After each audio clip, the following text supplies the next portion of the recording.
सबक सिखाने का फैसला किया। अगली शाम रसोई से बर्तन धोने की आवाज आती है। दीदी, अभी तो हम रसोई में गए भी नहीं, फिर ये बर्तन धोने की आवाज कहाँ से आ रही है? चलो देखते हैं। दोनों अंदर जाकर देखती हैं तो अनुज बर्तन मांज रहा होता है, रोहन धो रहा होता है और बूढ़ी सास पार्वती खाना बनाने लगती है। ये देख उन दोनों को बड़ी शर्मिंदगी होती है। ये आप सब क्या कर रहे हैं? बहू, अब तुम दोनों से तो ना बर्तन धुलते हैं ना खाना बनता है, तो हमने सोचा हम खुद ही ये काम कर लेते हैं ताकि हमें रात की रसोई खाना तो नसीब हो। तुम दोनों जाओ और आराम करो। नहीं माँ जी, हमें माफ कर दीजिए, हमारी रहते आपको ये सब काम करना पड़ रहा है। हाँ माँ जी, हमसे भूल हो गई, हमें अपनी गलती का एहसास हो चुका है। अब से आपको कभी शिकायत का मौका नहीं देंगे। हमारे रहते हमारे पतियों को जूठे बर्तन और माँ जी आपको खाना बनाना पड़ रहा है। नहीं नहीं नहीं, आप सब बाहर जाइए, हम 1 घंटे में खाना बनाकर लाते हैं। अच्छा ठीक है, तुम कहती हो तो रहने देते हैं। चलो बेटा। माँ और बेटे बाहर आकर खूब हंसते हैं और एक दूसरे को आंख मारकर कहते हैं, मिशन सक्सेसफुल।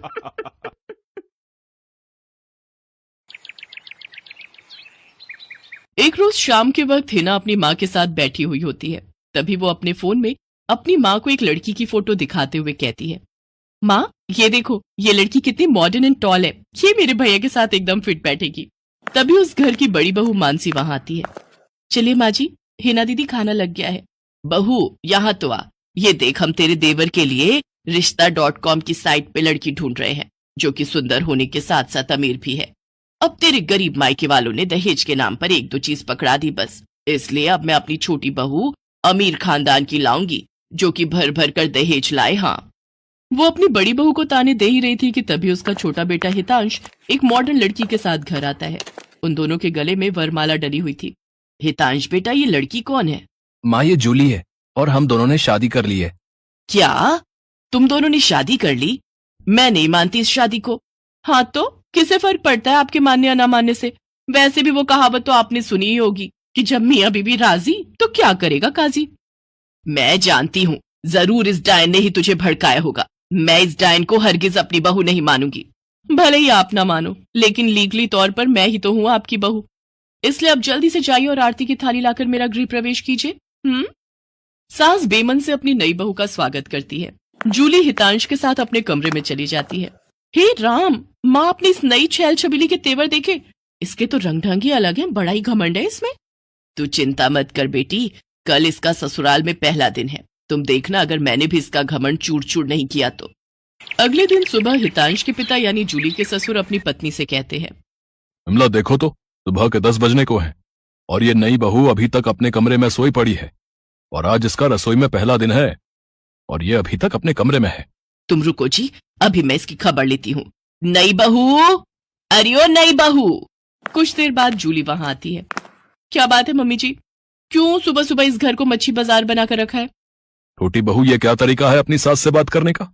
हितांश, हितांश जरा बाहर आना तो। अब क्या हुआ जूली डार्लिंग? तुम चुपचाप से अपने बाप को समझा लो कि वो मुझसे तमीज में रहकर बात किया करे। पिताजी, आपने सुना जूली ने क्या कहा? नालायक, इस दिन के लिए पैदा किया है क्या तुझे कि तू अपनी बीवी का जोरू का गुलाम बन जाए? बस आपसे ही सीखा है पिताजी। जूली की सास खाने की लिस्ट नई बहू के हाथ में देती है और कहती है, ये ले, ये तेरी पहली रसोई की लिस्ट है, आज तुझे ये सब खाना हम सबके लिए बनाना है। और हाँ, उसके बाद किचन की साफ सफाई भी कर देना। सासू माँ, ना तो मैं खाना बनाऊंगी और ना ही सफाई करूंगी। बहू आई है घर में, कोई काम वाली बाई नहीं जो उसे आते ही काम बता दिए। भले ही ससुराल में मेरा पहला दिन हो, लेकिन इस पहले दिन से ही अब आप लोगों की जिंदगी बदलने वाली है। तो मेरी प्यारी ननद जी, पहले तो आप इस घर की साफ सफाई करोगी और सासू माँ आप बनाएंगी खाना, और वो भी मेरी पसंद का। मैं ये सब नहीं करूंगी, समझी? देवरानी जी, ये सब क्या कह रही हैं आप? हम इस घर की बहू हैं और ससुराल वालों का ख्याल रखना हमारा फर्ज है। जेठानी जी, इन जैसे फर्जी लोगों के लिए काहे का फर्ज? इनके साथ तो यही होना चाहिए। बड़ी जुबान चलती है तेरी, मैं तो तुझे छत से धक्का ही दे दूंगी, फिर तू भूतनी बनकर भटकती रहना। और ये हो गई आपकी कही बातों की सारी